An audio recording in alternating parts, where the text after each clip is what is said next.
Assalamualaikum warahmatullahi wabarakatuh. Alhamdulillahirabbil alamin. Segala puji bagi Allah Subhanahu wa taala yang telah memberikan kita nikmat Islam serta nikmat kesehatan sehingga kita dapat kembali dipertemukan dengan bulan yang penuh kemuliaan, yaitu bulan suci Ramadan. Salawat serta salam semoga selalu tercurah kepada Nabi Muhammad SAW beserta keluarga, sahabat, dan seluruh umatnya hingga akhir zaman. Hadirin yang dirahmati Allah, Ramadan bukanlah bulan puasa. Ramadan adalah bulan yang Allah muliakan. Di bulan inilah Al-Quran diturunkan sebagai petunjuk bagi umat manusia.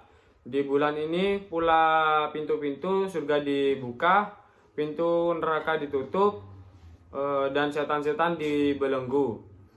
Ini menunjukkan bahwa Ramadan adalah kesempatan emas bagi kita untuk memperbaiki dan mendekatkan diri kepada Allah Subhanahu wa taala. Allah Subhanahu wa taala mewajibkan kita berpuasa di bulan Ramadan bukan tanpa tujuan. Tujuan utama puasa adalah agar kita menjadi orang yang bertakwa. Takwa bukan hanya soal rajin ibadah, tetapi juga tentang bagaimana kita menjaga sikap, ucapan, serta perbuatan dalam kehidupan sehari-hari. Ketika kita berpuasa, kita belajar untuk bersabar, menahan emosi, serta mengendalikan hawa nafsu. Hadirin sekalian, puasa bukan sekedar menahan lapar dan haus dan terbit fajar hingga terbenam matahari. Puasa yang benar adalah puasa yang menjaga seluruh anggota tubuh dari perbuatan dosa. Mata kita dijaga dari melihat hal yang tidak baik, telinga kita dijaga mendengar gibah dan perkataan buruk, lisan kita dijaga dari berkata kasar dan dusta, serta hati kita dijaga dari sifat iri, dengki, dan sombong. Rasulullah SAW pernah mengingatkan bahwa ada orang yang berpuasa tetapi tidak mendapatkan apa-apa dari puasanya kecuali rasa lapar dan haus. Hal ini terjadi karena puasanya hanya menahan makan dan minum, tetapi tidak menjaga akhlak dan perilakunya. Oleh karena itu, mari kita dijadikan Ramadan sebagai momentum untuk memperbaiki akhlak dan memperkuat iman. Selain puasa, Ramadan juga identik dengan berbagai ibadah lainnya.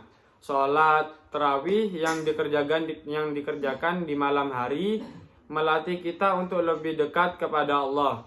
Membaca Al-Quran di bulan Ramadan sangat dianjurkan karena pahalanya dilipat gandakan. Begitu juga dengan sedekah. Di bulan ini Rasulullah SAW dikenal sebagai orang yang paling dermawan. Maka marilah kita perbanyak sedekah, baik berupa harta, tenaga, maupun senyuman dan bantuan kecil kepada sesama muslim. Hadirin yang berbahagia, Ramadan yang juga mengajarkan kita tentang kepedulian sosial. Ketika kita merasakan lapar dan haus saat berpuasa, kita bisa memahami bagaimana beratnya hidup saudara-saudara kita yang kekurangan di luar sana. Dari sini tumbuh rasa empati dan keinginan untuk saling membantu. Islam tidak hanya mengajarkan hubungan kita dengan Allah, tetapi juga hubungan dengan sesama manusia.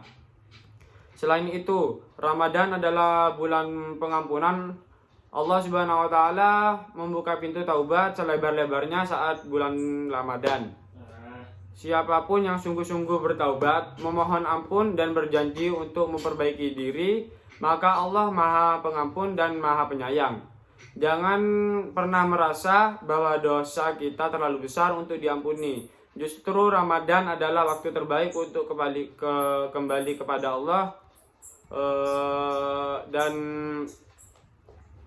meminta ampunan kepada Tuhan Yang Maha Esa. Hadirin sekalian, di 10 malam terakhir Ramadan terdapat satu malam yang lebih baik dari 1000 bulan, yaitu malam Lailatul Qadar. Pada malam ini pahala ibadah dilipat gandakan dan doa-doa dikabulkan.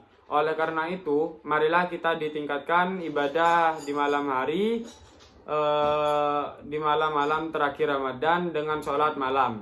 membaca Al-Quran, dan memperbanyak doa. Sebagai penutup, marilah kita bertanya kepada diri sendiri, sudahkah Ramadan kita tahun ini lebih baik daripada Ramadan sebelumnya? Apakah ibadah kita semakin meningkat? Apakah akhlak kita semakin baik? Jika belum, maka masih ada waktu untuk memperbaikinya. Semoga kita selalu termasuk orang-orang yang mampu memanfaatkan bulan Ramadan dengan sebaik-baiknya, mendapatkan ampunan Allah Subhanahu wa Ta'ala, dan keluar dari bulan Ramadan sebagai pribadi yang lebih bertakwa. Akhir kata, semoga ceramah ini bermanfaat bagi kita semua. Wassalamualaikum warahmatullahi wabarakatuh.